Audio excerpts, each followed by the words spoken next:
Secretaria de Educação do Estado rescinde contrato de gestores escolares. No estúdio eu converso sobre esse e outros assuntos com o secretário de Estado da Educação, Felipe Camarão, que já está comigo aqui ao meu lado. Obrigado, Felipe, pela sua participação aqui no Bom Dia Maranhão. Só antes de entrar nesse assunto, Felipe, sobre essa questão da rescisão de contratos e outros assuntos também, já falar de Fundeb, que é um assunto muito importante, palpitante aí no estado do Maranhão, que ao que tudo indica já está sendo resolvido esse problema. Mas vamos falar desse aluno. Ele é um aluno da rede estadual e vai representar agora o Maranhão na SPPC, não é isso? É isso. O Luiz Felipe, nós temos grande orgulho dele. É um estudante da Escola Manuel Beckmann, que fica ali no Beckmão. Estive com ele na sexta-feira lá na SEDUC. E nós temos grande orgulho porque é um aluno, juntamente com seu professor orientador, que teve essa iniciativa. Eles apresentaram o projeto para a SBPC e contam com o apoio da Secretaria de Estado da Educação, com o Governo do Estado do Maranhão, para ir para o Congresso, né? Nós estamos apoiando com as passagens, com as diárias e possibilitamos a ida deles para esse Congresso. Eu, na conversa com o Luiz Felipe, estava dizendo para ele que nós temos orgulho, primeiro, por ele ser maranhense, por ser aqui de São Luís, por ser estudante da rede estadual de ensino, a nossa rede pública, mas para ele que tem um grande orgulho dele, porque eu só tive a oportunidade, por exemplo, de defender um trabalho na SBPC já depois de formado, já no mestrado. Eu, estudante do mestrado, que fui conseguir defender um trabalho na SBPC, e ele ainda no ensino médio consegue fazer isso. Disse para ele da importância do trabalho dele, que é sobre um tema muito importante, muito palpitante, a preservação dos mangues aqui, um ecossistema muito importante para nós que vivemos numa ilha, e disse para ele mais, que ele precisa continuar estudando, continuar pesquisando, e ele me garantiu que vai fazer isso. Eu disse para ele, a única contrapartida que a gente não para por aí, né, Felipe? É para ele não parar por aí, ele me garantiu que não, que vai continuar e que vai ingressar no ensino superior e na pós-graduação e assim por diante. Portanto, eu tenho certeza que é um grande ganho. E quero aqui deixar essa mensagem para outros estudantes, outros professores da nossa rede estadual, que outros projetos similares, como nós tivemos no ano passado na robótica e outros trabalhos, tivemos estudantes que já foram, inclusive, para outros países defender trabalhos e que nós apoiamos. O governador Flávio Dino tem essa determinação, essa orientação. É também professor mestre como eu da Universidade Federal. E nós, pesquisador também, tem livros publicados. Nós sempre apoiaremos esse tipo de iniciativa. A gente já acompanharam, sim, investimento tanto no aluno como no espaço físico, em professores, enfim, muito importante no que resulta nesse tipo de... acaba ocasionando esse tipo de situação aqui para o estado do Maranhão, tão importante que é a questão de um aluno desse da rede estadual e representar o Maranhão aí fora. E muito bem, diga-se de passagem, falando de um tema importante, como você disse, que é a questão dos manguezais. Agora, falando sobre essa questão da rescisão de contrato de alguns gestores, Felipe, explica para a gente o porquê dessa rescisão. É uma medida muito importante. Eu agradeço muito a oportunidade de ter esse espaço para explicar o que aconteceu. É uma questão muito objetiva. Os gestores, eleitos ou não eleitos, foram 20 gestores exonerados dos seus cargos. Aqueles não eleitos. Os eleitos tiveram seus contratos de gestão rescindidos pela cláusula contratual dos seus próprios contratos. Por quê? Porque não prestaram contas do dinheiro público recebido. É uma coisa muito simples até. Quem recebe dinheiro público tem o dever legal de transparência e de prestação de contas. Assim é com o presidente da República, com o governador, ou com a governadora, com a presidenta, com o prefeito ou com a prefeita. Assim é com qualquer gestor, com o secretário, com a secretária, nós temos o dever de prestação de contas. Não pode ser diferente com o gestor escolar. O gestor escolar recebe dinheiro federal, recebe dinheiro estadual, e aquele que fica inadimplente com caixa escolar, com a prestação de contas para com o poder público, ele deixa de receber recurso. É uma consequência lógica disso. E vai pesar na educação. Mas é isso, é claro. Negativamente. Claro, porque a escola fica sem receber um centavo, sequer para comprar um pincel para o professor ministrar a sua aula. Tirar uma xerox para fazer uma prova, aplicar uma prova. E outras coisas mais para a escola. Todo gestor escolar sabe do que eu estou falando. Quem fica penalizado são os estudantes, a comunidade escolar. Então, desde que eu assumi a Secretaria de Educação, há cerca de 1 ano e meio, nós estamos explicando isso para os gestores. Eu baixei uma portaria assim que assumi a gestão, explicando o rito da prestação de contas, facilitando isso, explicando que o gestor ele não é responsável pelas prestações de contas pretéritas, passadas.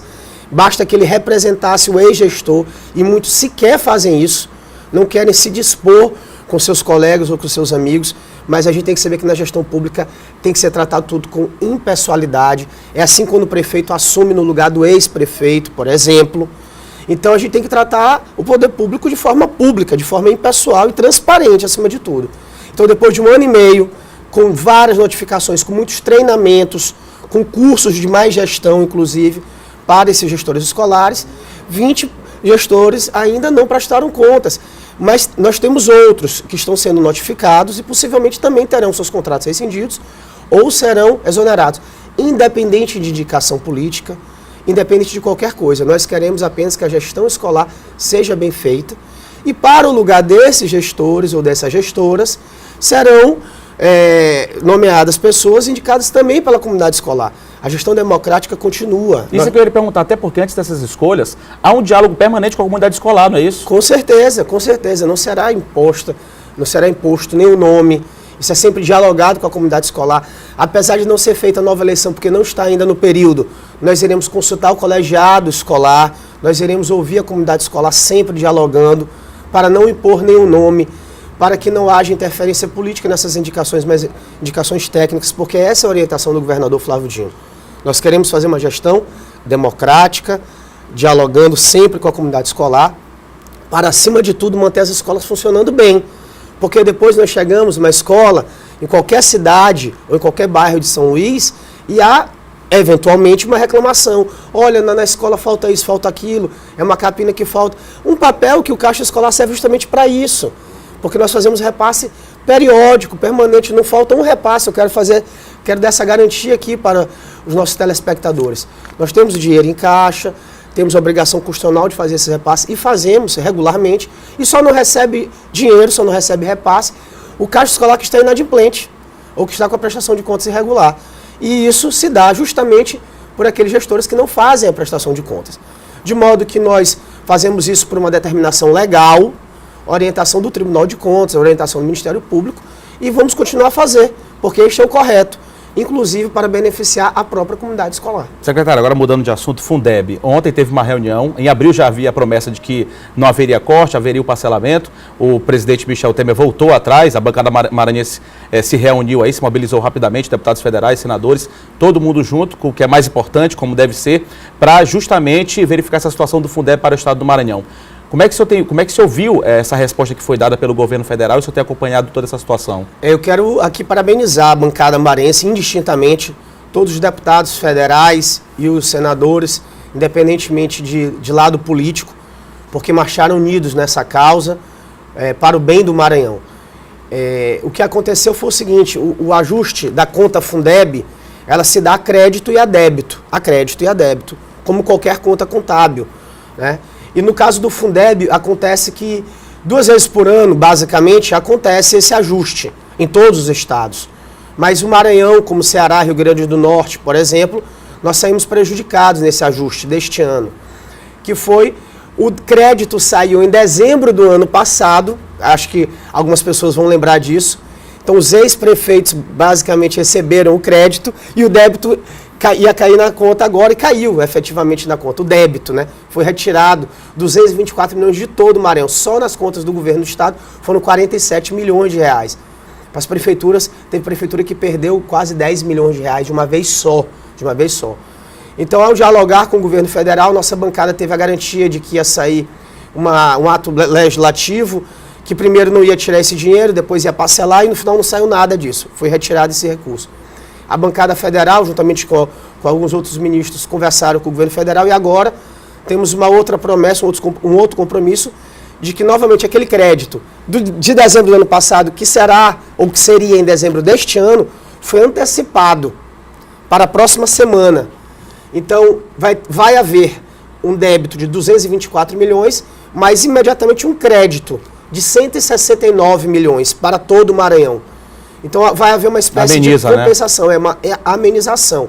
De todo modo haverá um débito, mas que será amenizado. Então não vai haver o crédito no final do ano, ele será antecipado para agora, para essa próxima semana. O débito vai haver, não será tão grande como nós havíamos imaginado.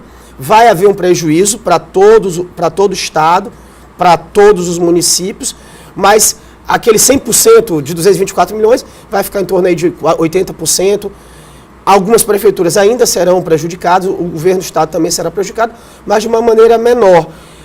Esse é um ajuste que é feito por conta do censo escolar, é uma conta, como eu disse, uma conta contábil. O Maranhão, o que ficou ruim porque foram os estados do Nordeste, né? Foi o Maranhão, Ceará, Rio Grande do Norte e mais um outro estado que foi prejudicado também. E num momento muito ruim, num momento fiscal muito ruim, num momento de crise que nós vivemos, todo o Brasil vive, o Maranhão vive, o Ceará vive. Então é um momento muito ruim e feito de uma única vez. E nós temos municípios, como o estado também vive, que já está com o limite do Fundeb ultrapassado. E aí a gente vai ter que buscar outras receitas para fazer o pagamento da folha dos nossos educadores. Claro que no caso do Maranhão, nós estamos preparados para isso e nós não teremos esse tipo de problema. Alguns municípios podem enfrentar esse tipo de problema, mas nós com muita responsabilidade fiscal, é claro. Eu repito, no caso do governo do estado do Maranhão, nós estamos preparados para isso. O governador Flávio Dino já estava preparado para isso. Nós garantamos a todos os professores que não precisam se preocupar com seus salários. Mas eu quero fazer aqui o nosso registro de preocupação com esse corte para os demais colegas dos outros entes, aqui, os outros municípios do estado do Maranhão. E fica a nossa preocupação já para o futuro, que a gente precisa encontrar uma solução definitiva para os próximos anos. Ok, obrigado pela sua participação aqui no Bom Dia Maranhão. Felipe, a gente vai estar acompanhando essa situação do Fundeb, com certeza voltamos a debater em uma outra oportunidade. Agradecemos aqui a participação do secretário de Educação do Estado, Felipe Camarão.